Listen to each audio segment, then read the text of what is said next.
자, 오늘 열왕기상 14장부터 제가 지금 시작하려고 합니다. 근데 지금 우리가 열왕기상 하다가 한번 우리가 브레이크를 해가지고 이게 지금 만약에 필름이 끊기셨을 텐데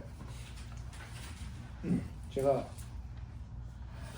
열왕기상, 열왕기하를 우리가 공부를 할 때는 전체 왕들의 판을 지난번에 제가 한번 써서 얘기를 했는데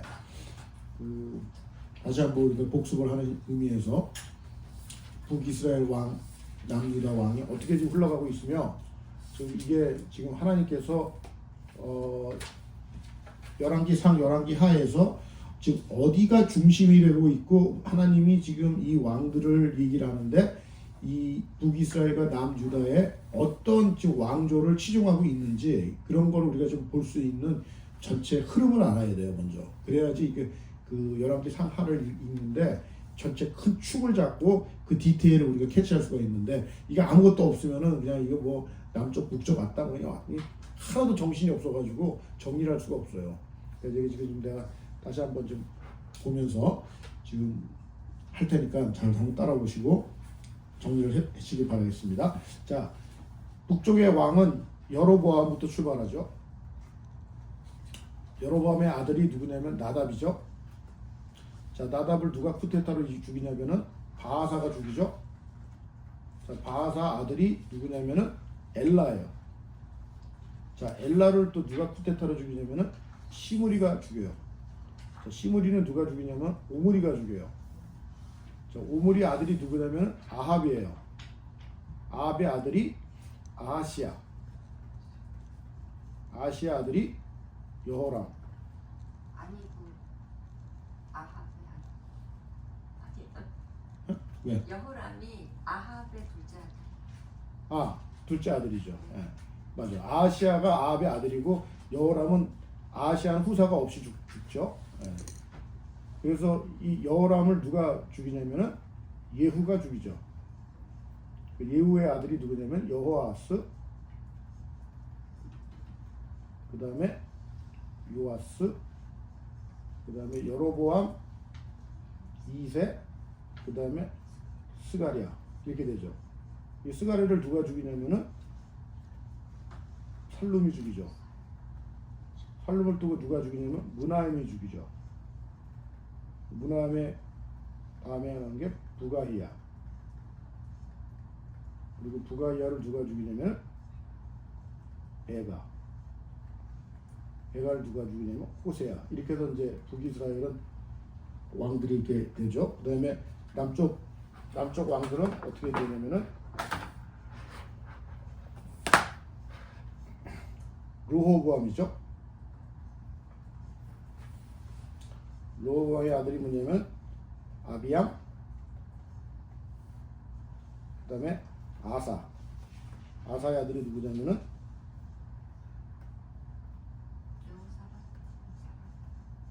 여호사밧이죠.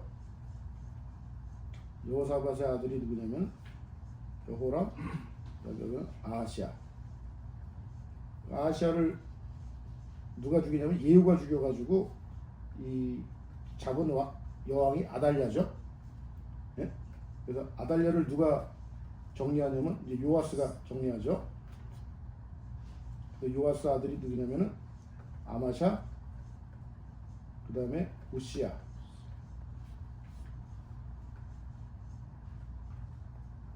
그 다음에 요담, 아스,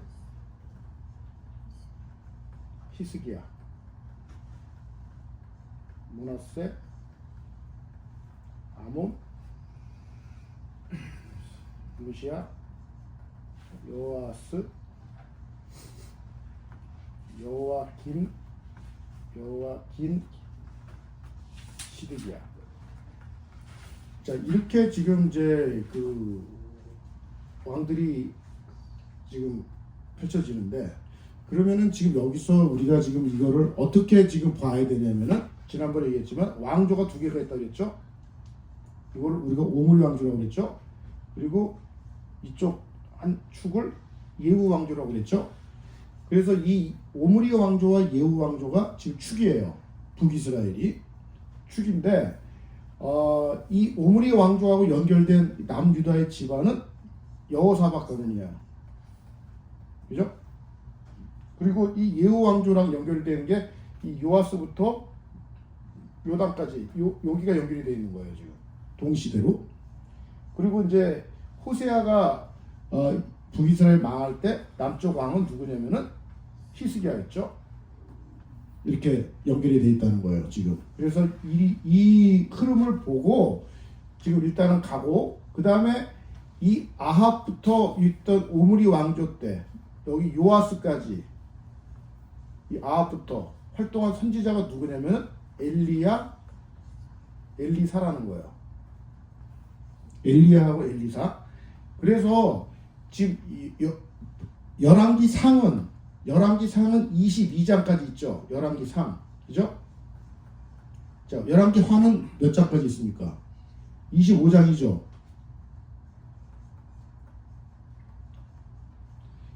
47장인데 47장 중에서 이 아합 집안, 이 오므리 왕조의 이 스토리가 열왕기상 13장부터 시작하나 그래요.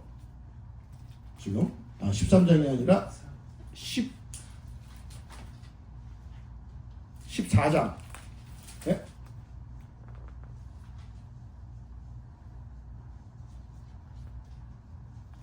와서 16장부터 시작하네요. 열왕기상 16장부터 그 오므리 왕조가 시작이 돼가지고 몇 장까지 가냐면은 열왕기하 11장까지 가요. 열왕기하. 그러니까 지금 왕상 지금 16장부터 해가지고 6, 7, 8, 9, 10, 11, 12 7장 플러스 열왕기하 11장 그러면은 몇 장이냐면 토탈 18장을 할애하고 있는 거예요 지금. 전체 47장에서. 그러니까 18장이니까 한 30% 되겠죠? 대충 한 35% 40% 정도 지면을 할애하고 있는 거예요 지금. 그 안에 엘리야하고 엘리사의 그 선지자들이 활동했던 내용을 같이 패키지로 그 안에 담고 있다는 거예요. 그러니까 열왕기 전체의 흐름 속에서 가장 중심적인 그 스토리 라인은 지금 오므리 왕조라고 보시면 되는 거예요. 아합 집안 얘기. 그래서 그 아합의 와이프가 이세벨이 죽는 장면이 지금 마지막 열왕기 하에 나오죠. 지금. 그리고 그 딸이 아달랴가 지금 남유다에서 지금 정권을 잡았다가 또 죽임당하는 사건, 이런 것들이 지금 다 포함하면은 전체 스토리 라인 중에서 오므리 왕조의 지금 얘기가 굉장히 많이 지면을 할애하고 있다는 거예요. 지금. 그러니까 하나님은 여기에 지금 엄청난 레슨을 주고 있다는 거예요. 지금 이 집안에 대해서, 이 집안에 대해서. 그래서 이 전체 스토리 라인을 지금 먼저 흐름을 잘 잡고 지금 어디에 포커스가 돼 있구나. 그래서 엘리사하고 엘리야와 엘리사의 이 선지자들이 이런 활동을 했다는 이 얘기가 지금 무슨 내용인지, 지금 그 시대적인 배경이 지금 아합 집안을 얘기를 하고 있는데 그 영적인 상태가 어떤 상태에서 엘리야와 엘리사가 등장을 했고 그 두 사람의 선지자의 활동을 통해서 하나님은 무슨 메시지를 던지고 계시는 건지, 이런 거를 우리가 알고 있는 게 굉장히 중요한 포인트 중에 하나예요. 지금. 자, 아시겠죠? 이거 일단. 네. 자, 오늘은 제가 그럼 어디부터 시작하냐면은 지금 지난주에 아사 왕까지 제가 얘기를 했지 않습니까? 자, 아사 왕. 그래서 이 왕사의 그 평가를 어떻게 얘기를 하냐면은 다윗의 길로 행하였더라, 여로보암의 길로 행하였더라, 이렇게 얘기를 하죠. 그런데 지금 그 다윗의 길로 행하였더라 하고 얘기하는 사람들이 몇 사람이냐면은 2명이야, 2명. 3명이구나. 3명. 그 3명이 누구냐면은 아사왕하고 히스기야하고 요시야 왕이에요. 요시야 왕.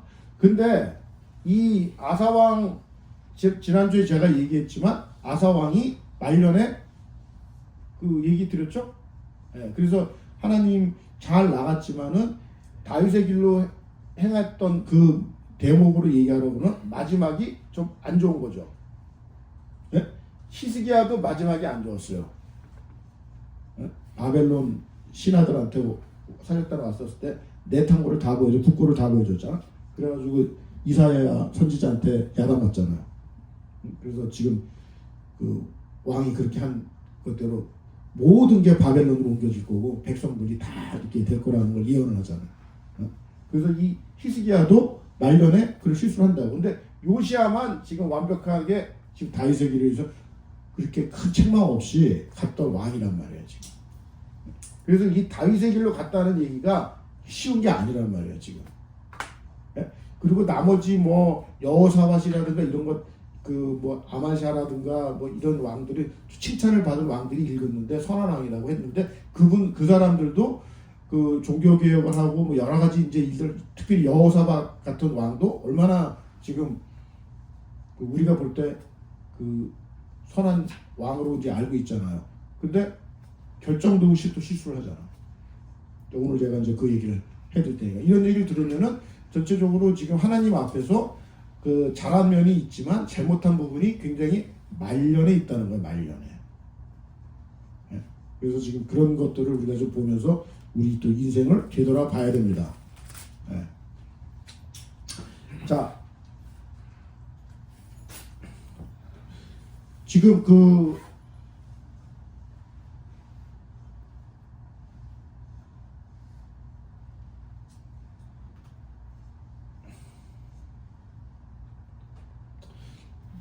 열왕기상 보면은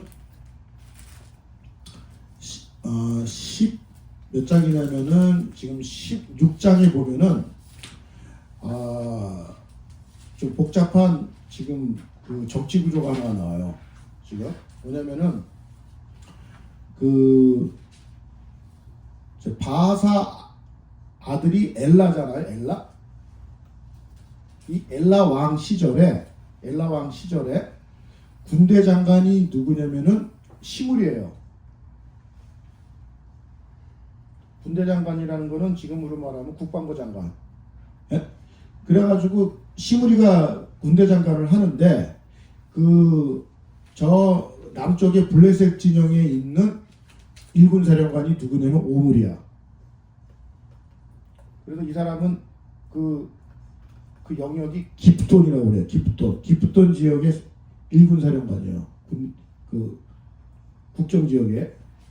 그리고 디브니가 있는데 이거는 디브니라는 사람은 저 갈릴리 북쪽에 있는 그 이제 북이스라엘하고 이제 아람하고 경계 보더라인에 있는 사령관이야. 그리고 이렇게 편제가 있게 된 거예요. 그러니까 왕은 엘라고, 예? 군대 장관은 시므리고, 예? 그리고 밑에 블레셋 지역에 있는 그 기프톤 지역을 담당했던 사령관이 오므리고, 그다음에 북쪽에 있는 국경을 담당했던 사람이 디분이었단 말이야. 군사령관이. 그래서 이 엘라가 있었을 때 이 시므리가 엘라를 죽여요. 쿠데타로. 그래서 기프톤이라는 데가 어디냐면 여기가 기프톤이야. 이게 블레셋 지역이라고 그러면은 여기가 남유다고 이제 북이스라엘이 이렇게 돼 있는 거죠. 에?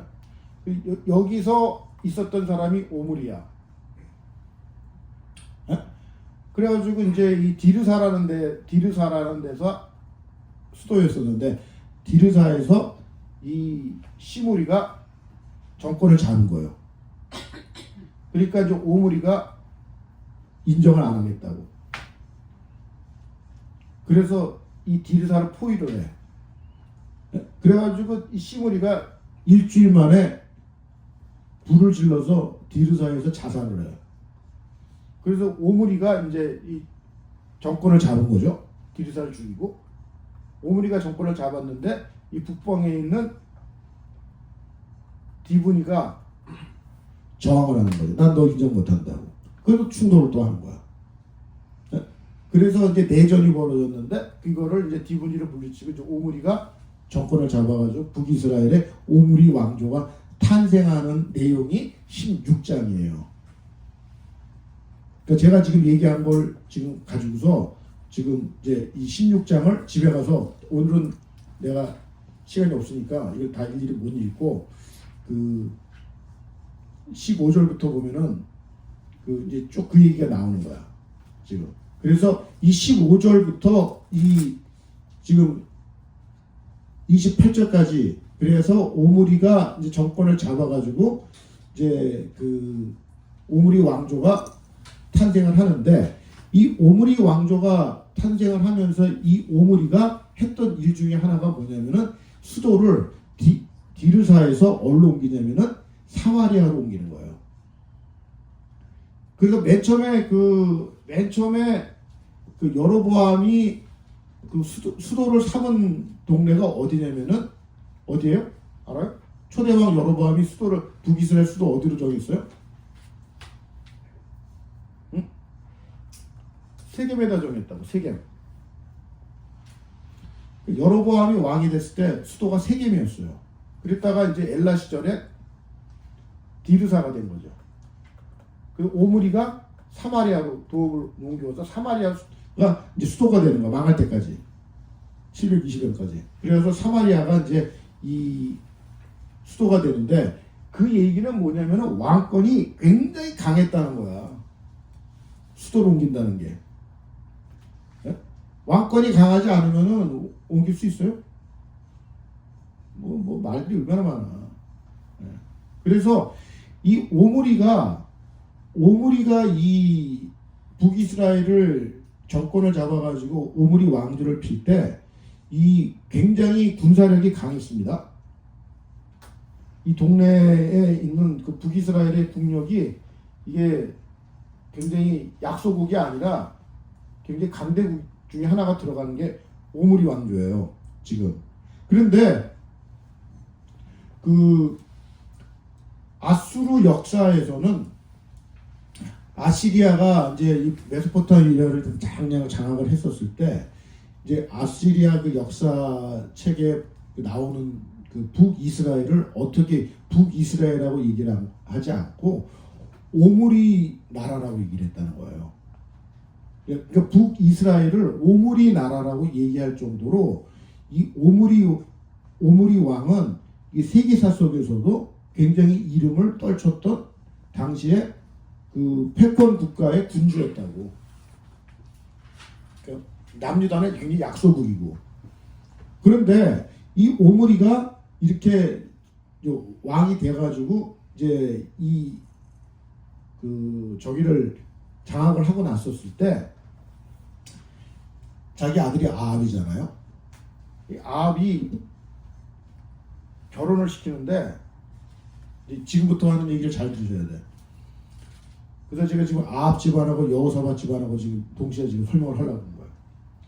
아합이 오므리가 아들이 아합인데 이 아합이 이제 결혼을 시키는데 이 오므리가 누구랑 결혼을 시키냐면은 시돈 공주 이세벨이라는 사람하고 결혼을 시키는 거예요. 이세벨 시돈 공주. 근데 이 시돈 공주가 어디냐면은 그 페니키아예요. 페니키아. 그래서 우리가 신약 시대 때 이 페니키아의 출신이 누가 있냐면은 수로보니게 여인이라고 들어보셨죠? 수로보니게. 그 시돈 사람 수로보니게 여인이 이 시돈 지방에 있는 그쪽 동네 사람인 거야. 이방인이죠. 완전히. 근데 이 시돈 공주가 이 아버지가 누구냐면은 이름이 예바알이야. 바알 숭배자야. 바알 숭배자. 예? 그 바알 숭배를 하고 있는 집안에 있는 딸을 정략 결혼을 시키는 거예요. 지금 이 아합이, 오므리가 자기 아들하고. 그래서 이제 이 정략 결혼을 시키는데 이 둘 사이에서 난 이제 그 아들 딸들이 누구냐면은 그 아하시야, 여호람, 아달랴예요. 이렇게 자식이 세 사람이 나오는 거야. 그래서 이제 아합 왕이 죽고 아하시가 이제 그 왕이 된 이 얘기가 이제 열왕기 그 하의 이제 시작으로 이제 시작을 하죠. 이제 이렇게 해서 아하시아가 되고 여호람이고 이제 아달랴가 됐는데 여기에 이제 이 남유다의 그 여호사밧은 어떻게 되냐면은 여호사밧이 굉장히 성군인데 여호사밧이 아들이 누구냐면은 여호람이에요. 그리고 둘째 아들이 아하시아야. 그런데 이 여호람의 와이프를 누구를 이제 하냐면 이 아달랴를 데려오는 거야. 아달랴를. 네? 그래서 이 아달랴하고 이제 결혼을 시킨 거예요. 이제 이 이세벨은 여기 있고 지금 이세벨이 딸이 아달랴라고. 그 아달랴가 남쪽 그 남유다의 왕비로 들어가는 거예요. 지금. 네? 그렇게 해서 이제 이렇게 해서 이제 이게 됐는데 이 아달랴가 이제 이 남유다의 여호사밧 다음에 왕의 부인이 되는 거죠. 네? 그래가지고 이제 이렇게 됐는데 이 여호사밧 왕이 모든 걸 잘했어요. 종교개혁하고 나라를 반듯하게 세우고 뭐 이러면서 하나님 말씀으로 돌아가게 하고 뭐 이런 식으로 잘 했는데 이 여호사밧이 한 게 뭐냐면 이 결혼 동맹을 통해 가지고 남쪽과 북쪽이 힘을 합해 가지고 이제 그 잘 지낼 수 있게끔 평화 조약을 맺어 가지고 이렇게 그 시작을 해 가지고 정말 좋았는데 이 아합하고 이제 여호사밧하고 같이 힘을 합해 가지고 전쟁을 치는 게 길르앗 라모 전쟁이라는 데를 나가는 거야. 길르앗 라모 전쟁에 가가지고 누구랑 싸우냐면은 아람 왕하고 싸우는 거야. 전쟁을 하는 거야. 전쟁을 하는데 여기서 이 전쟁을 하면서 아합이 죽어요. 아합이. 그랬는데 이 아합이 죽을 때 그 선지자 북이스라엘의 선지자들을 불러. 그 400명이 와. 400명이 와가지고 내가 요번에 이 전쟁을 나가는데 나가도 되냐 마냐 이걸 물어보는 거야. 그랬더니 400명이 왕이 나가시면 큰 승리를 할 것입니다. 뭐 이러면서 이제 아첨을 떨었는데 그 선지자 한 사람 중에 한 사람이 미가엘이라는 사람이 있는데 이 사람이 나가면 죽습니다. 그래가지고 이제 그거를 이제 여호사밧 왕이 들으면서 그 얘는 아합 왕이 그러는 거야. 얘는 맨날 나한테 못된 말만 한다고. 그래가지고 이제 싫어하는 거야. 그래가지고 자기가 전쟁터 나가니까 얘가 돌아올 때까지 밥도 주지 말고 가두고 있으라고. 내가 와서 손 볼 테니까. 그리고 나갔다가 죽는 거예요. 네? 그래서 이 여호사밧 왕은 거기서 나가가지고 전쟁터에서 지고 돌아오는 거잖아. 네? 그 지고 돌아오면서 선지자가 딱 지적을 해. 이 장면을. 왕은 왜 하나님이 싫어하는 사람하고 교제를 합니까? 이런 식으로. 동맹을 맺어가지고 같이 전쟁에 참여하고, 그 왕이 이걸 잘못하고 있다고 이렇게 지적을 하는 거예요. 지적을 하면은 어떻게 돼? 보통 왕들이, 선지자들이 이렇게 얘기하면 들어요, 안 들어요? 잘 안 듣잖아. 죽이잖아. 야, 간단하게. 까불고 있네. 근데 그러지 않고 여호사밧이 그걸 듣고서 회개를 하고 다시 돌아간다고. 이제 그런 내용이 역대 하에 나온단 말이야. 지금. 그래서 이 여호사밧 왕이 지금 이 남유다의 정치를 잘 하고 그 다음에 백성들을 잘 인도하고 여기까지는 좋은데 뭐를 잘못했냐면은 이 결혼을 잘못시켜가지고 이 아달랴를 통해 가지고 이제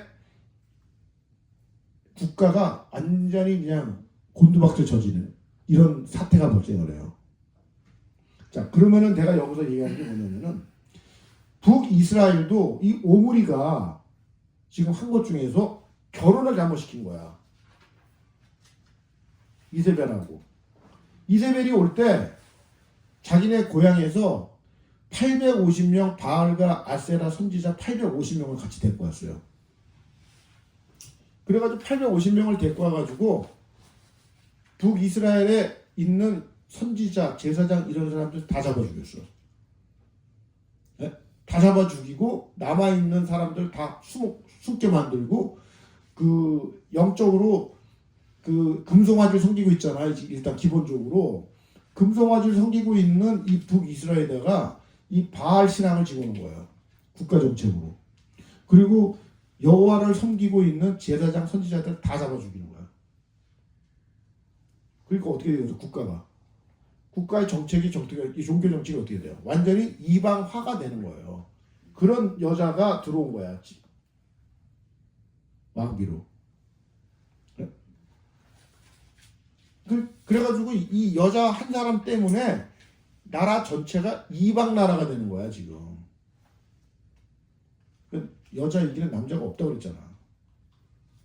그래서 지금 이 모든 문제의 씨앗이 뭐냐면은 근원이 뭐냐면은 결혼이라는 거야. 결혼.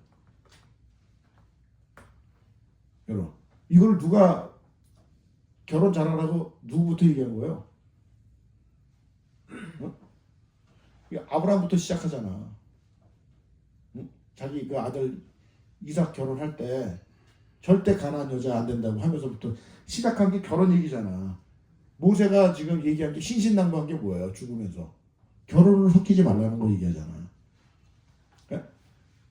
근데 지금 이 결혼이 어디서부터 지금 망가지는 거냐면은 솔로몬부터 망가지는 거잖아요. 솔로몬이 그렇게 이방 여자랑 결혼하면서 정략적으로 1000명의 여자를 거느리면서 지금 나라가 갈라지게 만드는 원인 제공을 하잖아. 그러고 나서부터 이 금송아지 섬기는 이 나라가 이제 생기게 된 이 북이스라엘에 거기다가 금송아지 플러스 바알과 아세라 이런 그러면 뭐 우상신들을 다 집어넣어가지고 지금 하나님을 섬기고 있는 백성들을 다 어떻게 돼요? 다 잡아 죽이는 거야. 이런 정책을 핀 거예요 지금. 그래서 제가 그러잖아.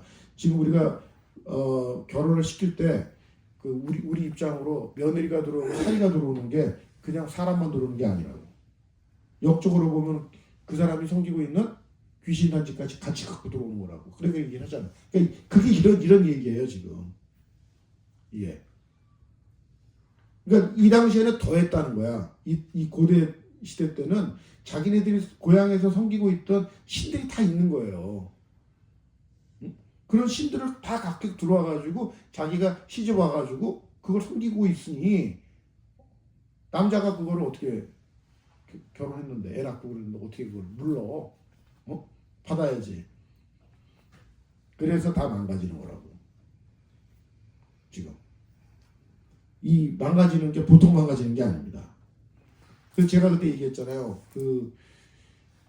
다 좋은데 결혼을 시키는데 다 좋은데 예수만 안 믿는다고. 응? 예수만 안 믿는 게 다야.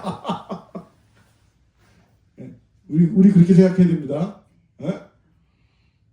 예수만 안 믿는 게 다 좋은데 예수만 안 믿는다. 그렇게 피스 오브 케이크로 얘기하면 안 된단 말이에요. 네. 예수만 안 믿는 거가 다야 다. 그게 다가 돼야 돼 우리한테. 그래서 결혼으로 다 망가지는 거예요 지금. 그리고 결혼을 하는데 이게 내가 결혼을 해가지고 이렇게 이세벨이 들어왔잖아. 여기에 있는 이 아달랴를 남쪽으로 수출까지 하잖아 지금. 이게 수출이 되니까 어떻게 돼? 남쪽도 아수라장이 되는 거예요. 이런 역사를 보면서 지금 우리가 지금 이제 이게 지금 뭐 이스라엘 역사 속에서 한 집안 얘기지만은 이게 지금 한 집안 얘기가 아니라 지금 우리 얘기라고 생각을 하고 접수를 하셔야 돼요. 지금 굉장히 중요한 지금 이 성경의 가르침이라고. 그러니까 이게 다 결혼으로 시작해서 결혼으로 망가져가지고 결혼으로 지금 나라가 꼴이 이렇게 되고 있다는 거예요. 지금 그 우리도 그럼 이렇게 될 확률이 굉장히 크다는 거야. 이런 메시지를 잘 들으셔야 됩니다. 자, 17장에 보면은 열왕기상 17장에 보면은 이 오므리 왕조 아합 시절에 하나님이 엘리야하고 엘리야 선지자를 보내잖아요. 그래서 이 선지자를 제가 좀 얘기를 해보면 이랬어요. 선지자는 두 종류가 있어요. 뭐가 있냐면은 기록 선지자가 있고 행동 선지자가 있어요. 기록 선지자는 17권의 선지서가 있잖아요. 우리가 성경에 이 17권의 선지서를 남긴 사람들이 기록 선지자들이에요. 네? 그리고 책으로 남기지 않은 선지자들, 이 사람들 다 행동 선지자라고 그래요. 그 대표적인 사람이 엘리야하고 엘리사야. 네? 그러니까 이런 사람들은 책으로 남기지는 않았지만은 사형으로 이 사람들이 선지자 역할을 하면서 왕들한테 얘기하고 백성들한테 얘기했다는 거예요. 지금. 그래서 이 선지자가 많이 나온다는 얘기는 영적으로 그 시대가 깜깜해진다는 얘기를 반영하는 거예요. 예? 영적으로 하나님을 멀리 떠나가고 있던 시절에 하나님이 보낸 사람들이 선지자예요. 그래서 선지자들이 그 시대를 들어가서 그 왕이나 백성들한테 얘기하는 거야. 이렇게 살면 망한다. 돌아오라고. 응? 그 어디로 돌아오라고 그러면은 시내산 언약으로 돌아오라는 얘기라는 거야. 시내산 언약. 시내산 언약의 정체성이 세 가지가 있잖아요. 너희는 내 백성이 되고 거룩한 나라가 되면 제사장 나라가 되겠다는 거 아니야. 그래서 이 시내산 언약으로 너희들의 정체성을 다시 회복하고 그 시내산 언약의 정체성을 가진 그 백성으로 나라로 거듭 나라고 호소를 하고 보낸 사람이 선지자예요. 예? 돌아오라. 그 선지자들이 하는 그 메시지 중에 하나가 뭐야? 돌아오라는 거 아니야. 돌아오라고.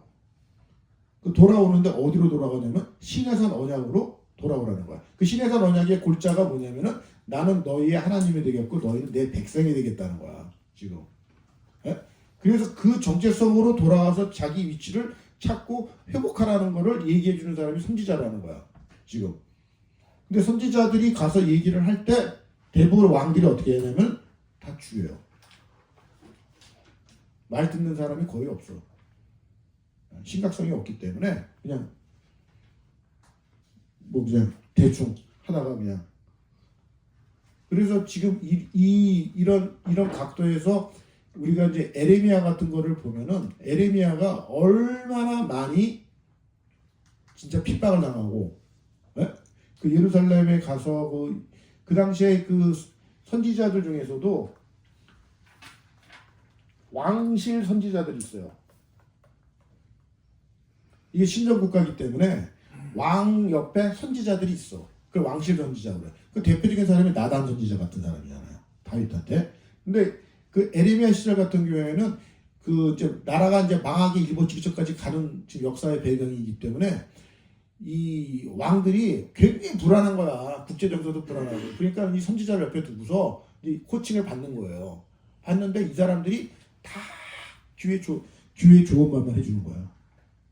아, 평안할 겁니다. 잘 될 겁니다. 하나님이 그러니까 그 사람들의 주장은 뭐냐면 예루살렘에 하나님의 성전이 있고 그 성전 안에 여호와의 법궤가 있기 때문에 절대 안 망한다는 거야. 그래서 이 사람들이 얘기하는 그 메시지 중에 하나가 뭐냐면 평안하다, 평안하다야. 잘 될 거다. 귀에 좋은 소리만 해주는 거야. 근데 에레미야는 망한다는 거야. 니네들 망한다는 거야. 그러니까 왕들이나 이런 사람이 들을 때 쓴 거야. 말이 너무나 듣기가 싫은 거예요. 그래가지고 뭐 그냥 고문하고 뭐 별소리를 다 하는 거 아니야. 근데 에레미야 같은 사람이 하루는 그러니까 이런 말씀들을 내가 이제 얘기하면은 이런 거를 좀 담아가지고 에레미야 같은 거 읽어보세요. 이게 배경을 알면은 이 눈물 나는 스토리예요. 에레미야 같은 거 보면은 왜 이 사람이 눈물의 선지자가 되는지. 어? 그래가지고 자기가 육체적으로 너무 힘든 거야. 핍박을 당하고 고난을 당하고 막 그냥 사람들한테 그냥 매국노라 그러고 저놈은 말이야 뭐 그냥 햇소리만 한다고 그러고 다 좋은 소리만 하는데 혼자서 나라가 망한다 그러니 회개하지 않으면 니네 망한다는 이런 소리를 하고 다니니까 누가 좋아하겠어요. 예루살렘에서. 그래가지고 혼자 외톨이가 되면서 그러니까 너무 힘들는 거야. 그래가지고 하나님 앞에 기도를 해. 하나님, 나는 더 이상 이제 말씀을 안 전하겠습니다. 선포를 해버려. 하나님 앞에. 그러니까 기도를 하는데 하나님은 마음을 주시는데 내가 도저히 이 말씀을 전하지 않으면은 내 속이 폭발할 것 같아가지고 나가서 전하게 되는 거예요. 그런 얘기를 해. 에레미야에서. 예? 그래서 다니면서 길거리 다니면서 회개하라고 그러고 촉구하고 막 눈물 흘려가면서 막 얘기를 하는 거야. 그렇게 살면 안 된다고. 근데 그걸 듣나? 그래서 이 당시에 이 선지자들이 얘기해주는 참 선지자들이 얘기해주는 이 말들은 다 쓴 말을 해주는 거예요. 다 쓴 말. 달지가 않아. 지금 이 얘기는요. 지금 이 시대도 똑같이 적용되는 거예요. 똑같이 적용된다고. 지금 이런 분별력이 있어야 돼. 네? 이런 분별력 없이 그냥 뭐 설교 듣고 뭐 하고 그러면 그냥 내 영혼이 축 먹는 거야. 무슨 말인지 아시죠? 영적으로 하나도 성장이 없어요. 네. 영적으로. 그래서 이 당시에 이 선지자들의 이 역할이라는 거가 쉽지가 않았다는 거예요.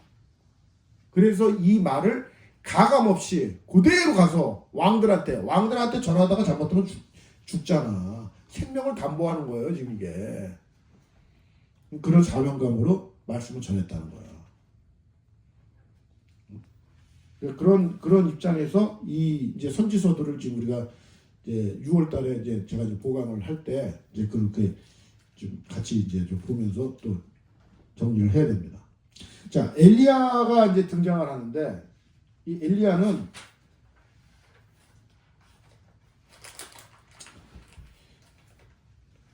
이 열왕기상 17장에 보면은 그리 시내가에서 이제 이 가뭄에 대해서 선포를 하고 비가 안 올 거라고 얘기를 하면서 숨잖아요. 왜냐면 이제 이세벨이 다 잡아 죽이니까.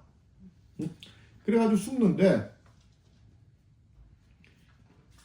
우리가 이 열왕기상 17장 같은 걸 보면은요. 그리 시내가에서 거기서 있으면서 그 까마귀가 뭐 먹을 거를 갖다 주고 뭐 이렇게 해서 이렇게 뭐 떡과 고기를 뭐 갖다 주고 뭐 이러면서 이제 살았다는 얘기가 나오잖아.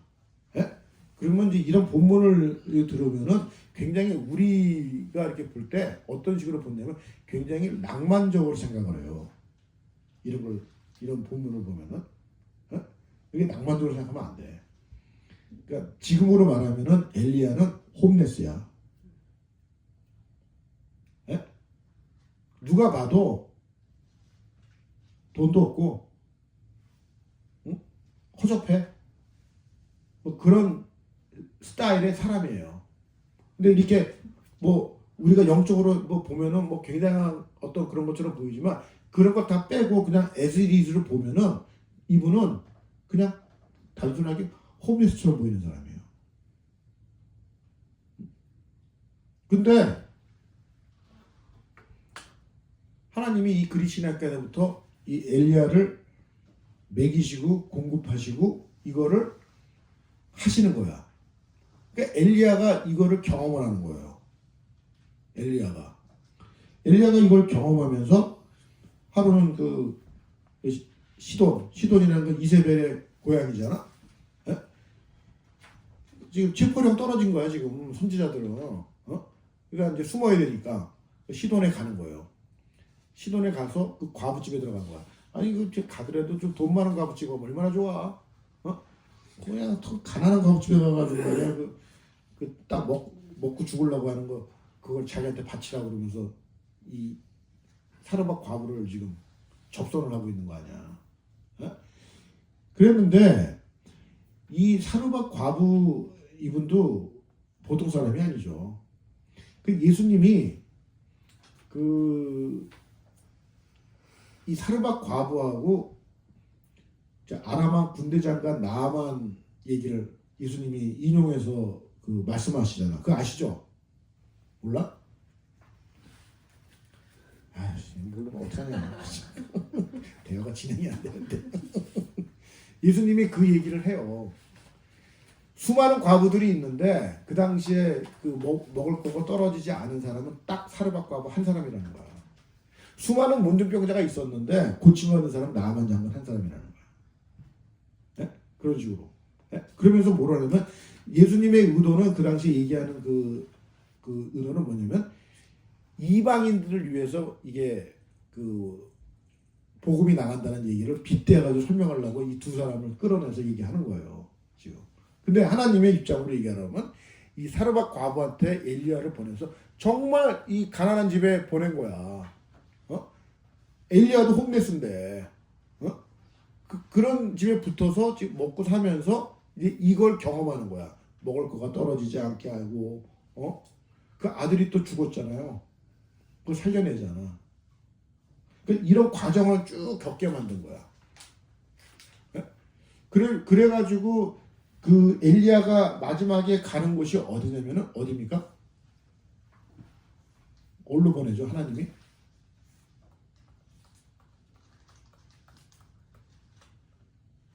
갈멜산으로 보내는 거야. 그러니까 하나님은 그러니까 이 본문을 우리가 다 정리하면은 이렇게 보셔야 돼요. 하나님은 엘리야를 부르셔가지고 엘리야를 보낼 곳은 어디로 정하고 있냐면 갈멜산으로 정하고 있는 거예요. 갈멜산으로. 여기 가서 850대 1로 싸워야 돼. 850대 1의 전쟁을 펼쳐야 돼. 지금. 전쟁을 해야 되는데 엘리야가 그냥 갈멜산으로 갈 수가 없어요. 가면 죽어. 이 전쟁에서 이길 수가 없어. 확신도 없고. 그러니까 어떻게 해야 돼? 여기서 그리 시내가부터 사르밧 과부 여기서 하나님을 경험시키는 거예요. 아, 이렇게 하시는구나. 응? 그러니까 자기가 갖고 있는 어떤 그 능력과 뭐 이런 걸 다 넘어가가지고 기적을 베풀고 능력을 베풀고 초자연적인 걸로 하나님이 자기를 보호하시고 인도하시고 공급하시고 이걸 다 경험하는 거야. 경험을 하고 그 다음에 보여주는 게 뭐냐면은 갈멜산이라는 거야. 그러니까 갈멜산으로 가기 위해서 어떻게 돼? 준비를 시키는 거죠. 준비. 그래서 지금 우리도 똑같아요. 우리도. 그래서 지금 우리들도 지금 이게 그 여기 와서 지금 설교 공부하는 것도 사실 준비하는 거야. 본인들의 갈멜산으로 가야지. 갈멜산이 어디예요? 본인의 갈멜산은 어디야? 예? 어디야? 신정하고 10일.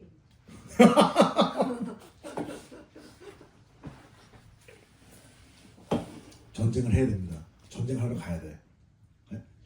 근데 이 갈멜산으로 가는데 하나님이 이 갈멜산에 가가지고 이 850대하고 싸우는데 여기서 싸울 때 말이죠. 그 포인트가 뭐냐면은 이제 불이 내려져야 되잖아. 불 내리는 신이 참신이잖아.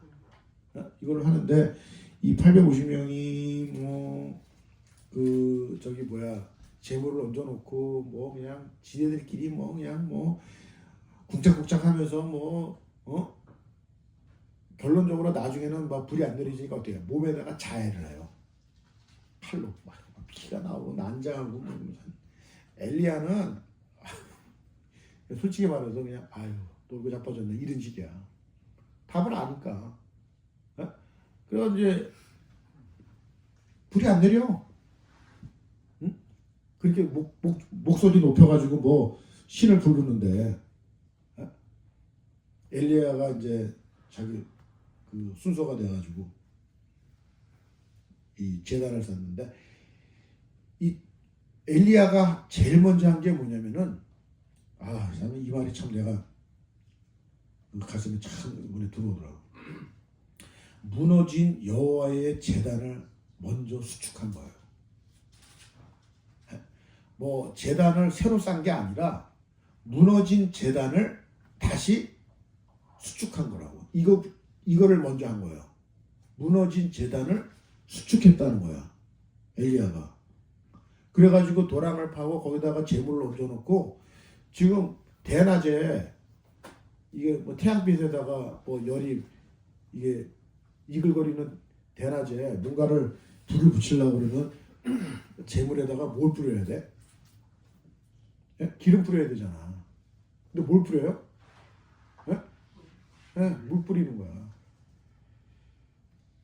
그러니까 이 재물에다가 이 지금 무슨 성냥불로 불 붙이는 게 아니야. 하늘에서 불이 내려야 되기 때문에 이 이글거리는 태양하고 접선을 해서 뭘 하려고 그러면은 무슨 접촉점이 있어야 되잖아. 그게 우리가 볼 때 기름이잖아요. 그 상식적으로 기름을 뿌려야 된다고. 에? 그냥 뭐라도 붙을 거 아니에요. 근데 거기다가 물을 뿌려요. 이 엘리야가 여기서 잘못하면 죽어. 응? 그리고 얼마나 위축을 당하겠어요. 자기는 혼자인데. 어? 근데 거기다가 물을 딱 뿌리면서 돌 12개를 취해가지고 거기다가 싸가지고요. 거기서 번제물에다가 하나님이 불을 내리는 거야. 그러니까 이 정도 되면은 어떻게 되는 거냐면은 그러면서 지금 그 광경을 보는 백성들한테 많이 모여있다고 지금 이 광경을 보려고 모여있는데 백성들한테 얘기하는 게 뭐냐면은 누가 참신인가를 보고 니네들이 선택을 하라는 거야. 어? 근데 이거를 머뭇거리고 있는 거야 백성들이. 그러면은 이제 불이 내렸으면 참신이 누군지 아는 거잖아. 그쵸? 그럼 어떻게 해야 돼? 그 북이스라엘 아합 왕부터 해가지고 회개를 해야 되잖아.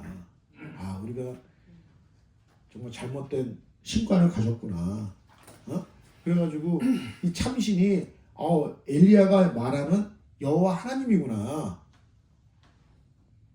이렇게 인정이 되고 회개로 돌아가야 되는 어떤 그런 입장이었는데 이게 끝났는데 어떻게 되냐면 엘리야를 잡아 죽이려고 하는 거야. 더 이게 뭐냐면 전쟁의 어떤 끝이 더 치열해진 거예요. 그러니까 엘리야가 도망간 거라고 지금 이게. 이 전쟁에서 이겼는데도. 이 사람들 850명 다 잡아 죽고 나서도. 그래서 간 곳이 호렙산이잖아. 그래서 거기서 자기를 죽여달라고 그래. 엘리야가.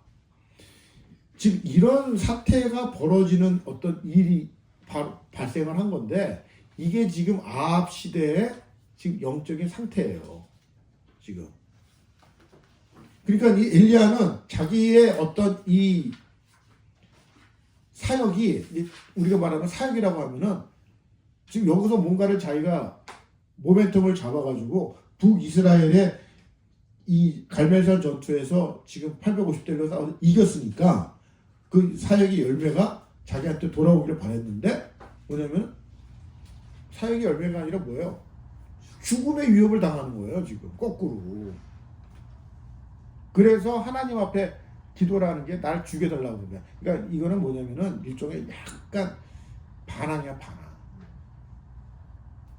하나님 이게 너무한 거 아닙니까? 이럴 바엔 날 죽여달라고. 뭐 이런 식으로. 네? 그래서 하나님께서 그 엘리야를 이제 다독거리면서 회복을 시켜주잖아. 그 회복하면서 얘기해 준 게 뭐냐면은 나는 이제 혼자라는 거 아니야. 응? 난 혼자 남았다고. 그렇게 땡깡을 쓰니까 하나님이 뭐라 그래요? 혼자 아니다. 내가 북이스라엘에 내가 7,000명 너가 같은 입장으로 있는 7,000명을 남겨뒀다는 거야. 7,000명.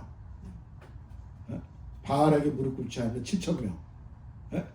그래서 그 7,000명 얘기를 하고 나서 그 7,000명 가운데서 제일 먼저 만나는 사람이 누굽니까? 엘리사를 만난 거야. 엘리사. 응? 그래서 엘리사를 만나가지고 그 19장 19절부터 21절에 엘리사한테 엘리사가 엘리야를 따라가는 그 장면을 지금 얘기를 해주는 거예요. 지금 다 버리고. 그래서 엘리사가 그 엘리야를 만났을 때 엘리야가 겉옷을 던져서 딱 주잖아. 이 겉옷을 이렇게 준다는 얘기가 뭐냐면, 던진다는 얘기가 뭐냐면은 자기 겉옷을 준다는 거는 내가 너를 제자 삼겠다는 그런 표시래요. 이게 그 히브리 정서가. 그 엘리야가 그 하늘로 승천하면서 뭐가 떨어집니까? 땅으로? 겉옷이 떨어진 거야. 그리고 엘리사가 그 겉옷 주워가지고 요단강을 갖다가 치니까 어떻게 돼? 요단강이 어떻게 돼? 다 갈라지잖아. 그 겉옷이란 말이야 지금. 그래서 이 겉옷을 던져주는데 그 겉옷을 받은 엘리사가 소 몰고 있었잖아요. 그래가지고 자기가 이제 그걸로 해서 나를 제자 삼겠다는 어떤 그런 콜사인을 가지고서 그 순종하는데 이 소를 갖다가 다 잡아서 삶아가지고 동네 사람들 다 나눠주고 소 기구 다 불살라 버리고 그리고 엘리야를 따라가는 거예요. 엄청난 순종의 표시지. 그래서 이 엘리사하고 엘리야의 관계를 하나님이 나 혼자라고 그렇게 했었을 때 내가 7,000명을 남겨놓았다니까. 그 7,000명 가운데 엘리사를 딱 만나게 해가지고 엘리사가 엘리야의 영성을 이어받은 그 선지자로서 잡아가지고 이 북이스라엘의 사역을 이어가는 거예요. 지금 그러면서 엘리사를 통해 가지고 선지 학교를 세우죠. 선지 동산을 세운다고. 그래서 거기서 이제 선지자들을 제자들을 양육하고 이런 사역을 하는 거예요. 지금 북이스라엘에서. 자, 그 얘기를 하는 이 전체적인 시대적인 배경이 뭐냐면은 아합 왕의 지금 오므리 왕조라는 거야. 지금. 그러니까 이 시대가 영적으로 엄청나게 어둡고 타락한 시절에 엘리야와 엘리사 같은 선지자들이 나오게 된 거예요. 지금. 그 얘기는 뭐냐면은 영적으로 아무리 어두워져도 영적으로 아무리 깜깜해져도 이거를 대항할 만한 하나님의 백성과 하나님의 사람들이 있다는 거가 대칭구조야. 대칭구조. 아무리 세상이 약해도 아무리 영적으로 소망이 안 보인다 하더라도 그거를 움직이는 하나님의 사람들이 우리 눈에는 안 보이고 내가 영적으로 까먹는 일 있기 때문에 안 보이는 거예요.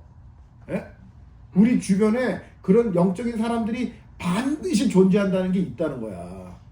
지금 그게 보여야죠. 영의 눈이 떠가져가지고. 그래서 이 엘리야와 엘리사가 그런 메시지야. 우리 주변에 이런 사람들이 있어야 됩니다. 그런 사람들이 보여야 돼요. 그래서 지금 제가 지난번에 이 도표 하나 얘기해 줬잖아요.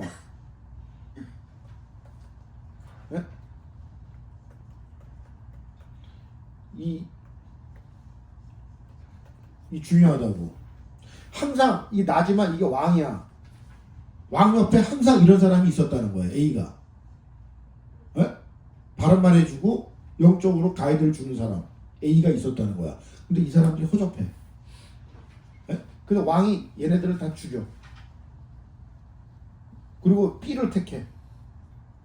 얘네들은 거짓 선지자들이야. 나라가 망하는 거야. 그래서 이 A그룹에 대해서 이 열왕기 상하에서 나오는 이 선지자의 개념들은 다 이런 개념이에요. 지금 그 옆에 사람들이 없었던 게 아니라 있었다는 거야. 그 말을 들어야 되고 페이 어텐션 해야 되는데 내가 그걸 거부하는 거죠. 무슨 기준으로 거부하냐면 세상적인 기준과 자기 자신의 잘못된 신앙관으로. 그걸로 다 거부하는 거예요. 다 잘라버리고. 그래서 지금 이런 그 일들을 벌이고 있는 거라는 거야. 지금 아합이. 네. 자, 이런 가운데 사건 하나가 생기는 게 나봇의 포도원이라는 사건이 생겨요. 그래서 이 나봇이라는 사람이 포도원을 갖고 있는데 그거를 이스라엘 북이스라엘 왕이 쪼잔하게 남의 거고 뺏어가지고 그거 하려고 자기 와이프하고 이세벨하고 짱짱 해가지고 그냥 모함을 해가지고 이 나봇을 죽여. 굉장한 어떤 하나님이 이 사건을 아주 X를 치는 거야. 예? X를 치는데 웬만한 잘못해가지고는 이게 하나님이 이 집안을 내가 멸하겠다 이런 심판을 내리질 않잖아. 근데 이 나봇의 포도원 사건이 그 정도의 심판의 어떤 근거를 제공할 만큼 아주 악한 짓을 한 거예요. 그래서 엘리야를 보내가지고 아합 집안을 멸족을 시킨다는 예언을 해. 자, 이걸 본문으로 확인합시다. 21장 21장 18절 17절부터 볼게요. 여호와의 말씀이 디셉 사람 엘리야에게 임하여 이르시되 너는 일어나 내려와서 사마리아에 있는 이스라엘의 아합 왕을 만나라. 그가 나봇의 포도원을 차지하러 그리로 내려갔나니 너는 그에게 말하여 이르기를 여호와의 말씀이 내가 죽이고 또 빼앗았느냐고 하셨다 하고 또 그에게 이르기를 여호와의 말씀이 개들이 나봇의 피를 핥은 곳에서 개들이 내 피 곧 내 몸의 피도 핥으리라 하였다 하라. 내 몸이라는 건 누구야? 내 피라는 거야. 아합의 피를 얘기하는 거예요. 예? 그러면서 21절 여호와의 말씀이 내가 재앙을 네게 내려 너를 쓸어버리되 네게 속한 남자는 이스라엘 가운데는 매인자나 노인자는 다 멸할 것이라는 거예요. 또 내 집이 느밧의 아들 여로보암의 집처럼 되고 아이야의 아들 바하사 집처럼 되게 하리니 이는 내가 나를 노하게 하고 이스라엘을 범죄하게 한 까닭이라 하셨고 이세벨에 대해서도 여호와께서 말씀하여 이르시되 개들이 이스라엘 성 곁에서 이세벨을 먹을지라 이렇게 예언을 한 거예요. 엘리야를 통해서. 이게 이루어집니까 안 이루어집니까? 그대로 이루어져요. 그래서 아합 왕은 자 22장 38절 보세요. 길르앗 라못 전투에 나가서 화살에 맞춰 죽은 거야. 그래가지고 37절에 보면 왕이 이미 죽음에 여기서 왕은 아합 왕이에요. 왕이 이미 죽음에 그의 시체를 메어 사마리아에 이르러 왕을 사마리아에 장사하니라. 그 병거를 사마리아 못에서 씻음에 개들이 그의 피를 핥았으니 여호와께서 하신 말씀과 같이 되었더라. 거기는 창기들이 목욕하는 곳이었더라. 이렇게 해서 엘리야가 예언한 대로 아합 왕이 이렇게 죽고 그 피를 핥아먹었다는 얘기를 하는 거예요 지금. 그 이세벨을 어떻게 죽느냐? 이세벨. 자, 열왕기하 9장 한번 보여주세요. 자, 예후가 이제 쿠데타를 일으킵니다. 예후가 쿠데타를 일으켜서 자 9장 30절 열왕기하 9장 30절 예후가 이스라엘에 오니 이세벨이 눈을 듣고 눈을 그리고 머리를 꾸미고 그걸 립스틱 진하게 바르고 있는 거예요 지금 화장하고 창에서 바라보고 있는데 예후가 문에 들어오매 이르되 주인을 죽인 너 시므리여 평안하냐 하니 예후가 얼굴을 들어 창을 향하고 이르되 내 편이 될 자가 누구냐 하니 두어 네시가 예후를 내다보는지라 이르되 그를 내려 던지라 하니 내려 던짐에 그의 피가 담과 밑에 튀더라. 예후가 그의 실체를 밟으니라. 이 그의 피라는 게 누구냐면 이세벨의 피예요. 예? 그 추락사인 거야 추락사. 예? 그래가지고 그 35절 가사 장사하려 한즉 그 두골과 발과 그의 손에는 찾지 못한지라 돌아와서 전하니 예후가 이르되 이는 여호와께서 그종 디셉 사람 엘리야를 통해 말씀하신 바라 이르시기를 이스라엘 토지에서 개들이 이세벨의 살을 먹을지라 그 시체가 이스라엘 토지에서 거름같이 밭에 있으리니 이것이 이세벨이라고 가리켜 말하지 못하게 되리라 하고 말했다는 거예요. 그러니까 이 하나님께서 지금 어떤 것들은 용서해주고 어떤 것들은 이렇게 참고 기다려주는데 이거를 이제 이게 쌓여지면은 이런 심판의 이제 이 말씀들이 나가는 거야. 자, 우리가 앞에 공부했지만 여로보암 왕이 어떻게 죽었냐면 이렇게 죽었어요. 여로보암의 죄가 뭡니까? 여로보암이 뭐냐면은 단과 베델에다가 금송아지 섬겼죠. 금송아지를 세우고 그거를 섬겼잖아. 그리고 두 번째 뭐예요? 제사장을 레위 사람이 아닌 사람들로 지 마음대로 세운 거야. 예? 그리고 세 번째는 뭐냐면은 여호와의 절기를 지 마음대로 바꾼 거야. 바꿔버렸어. 예? 그 초막절이 7월이면 초막절을 8월로 바꿔버린 거야. 예? 뭐 이런 식으로. 그래가지고 이 여호와의 율법을 어기면서 이방 나라의 종교로 만들어버린 게 여로보암의 죄예요. 지금 이 죄를 하나님이 용서를 안 해. 지금 자 열왕기상 14장 한번 펴보세요.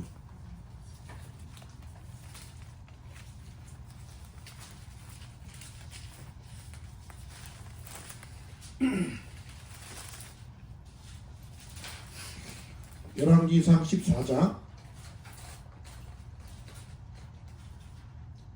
10절 보겠습니다. 그러므로 내가 여로보암 집에 재앙을 내려 여로보암에게 속한 산에는 이스라엘 가운데서 매인자나 노인자나 다 끊어버리되 거름더미를 쓸어버린 것 같이 여로보암의 집을 맑게 쓸어버릴지라 이렇게 예언하셨어. 예? 그랬는데 이 여로보암의 죄가 이런 세 가지 죄가 어떤 식으로 하나님 평가하냐면 16절 여호와께서 여로보암의 죄로 말미암아 이스라엘을 버리시리니 이는 그도 범죄하고 여로보암도 범죄하고 이스라엘을 백성들이 다 범죄하게 하였습니다. 그러니까 왕이 잘못했기 때문에 왕만 범죄한 게 아니라 이스라엘 전체 백성들이 다 범죄의 길로 들어서 만들었다는 거예요. 이거를 용서를 못하는 거야. 그래가지고 15장 28절 보세요. 15장 28절 유다의 아사왕 셋째 해에 바하사가 나답을 죽이고 대신하여 왕이 되고 바하사가 쿠데타를 한 거죠. 나답을 죽이고 그 나답이라는 건 뭐냐면은 지금 그 여로보암의 아들이 나답이야. 근데 이 나답을 바하사가 죽인 거예요. 쿠데타로. 그래서 29절 왕이 될 때에 여로보암의 온 집을 쳐서 생명 있는 자를 한 사람도 남기지 아니하고 다 멸하였는데 여호와께서 그의 종 실로 사람 아이야를 통해 하신 말씀과 같이 되었으니 이는 여로보암이 범죄하고 또 이스라엘에게 범하게 한 죄로 말미암으며 또 그가 이스라엘 하나님 여호와를 노엽게 한 일 때문이더라. 이렇게 되는 거예요. 그래서 이 여로보암이 이렇게 그 죽은 이유도 결론적으로 하나님의 심판을 받고 하나님의 예언 속에서 이루어진 일이라는 거예요. 지금 아합 집안도 마찬가지라는 거예요. 근데 지금 아합은 여로보암의 죄에 더 무게가 더 큰 거죠. 무게가 훨씬 더 큰 거예요. 지금. 그래서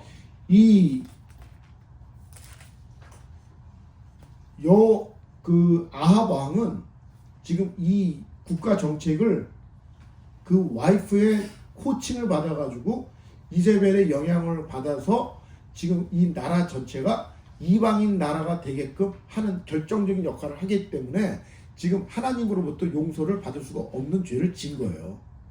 그래서 그거를 돌아오라고 얘기해 준 사람이 누구냐면 엘리야라 이 말이야. 엘리야. 근데 엘리야를 잡아 죽이잖아. 지금. 그래서 이 엘리야를 잡아 죽이는 이 대목에서 지금 아합 왕의 심판의 이 저주가 말씀으로 응하게 되는 거예요. 지금 이런 장면들. 그리고 지금 그 전쟁에 나가서 지금 그 죽는 이 장면에서도 지금 하나님의 참 선지자를 알아보지 못하는 거죠. 미가야. 그리고 400명의 그 거짓 선지자들의 그 외침만 듣고서 지금 거기에 넘어가가지고 판단을 미스해가지고 결론적으로 나가서 죽은 거예요. 지금. 자, 여기에 동조한 사람이 누구냐면 여호사밧이라는 거예요. 여호사밧. 그래서 지금 여호사밧은 제가 그 열왕기 하부터 시작하는 걸로 시작을 해서 지금 열왕기 상은 여기서 마치고 지금 5분 쉬고 지금 열왕기 하를 시작하겠습니다.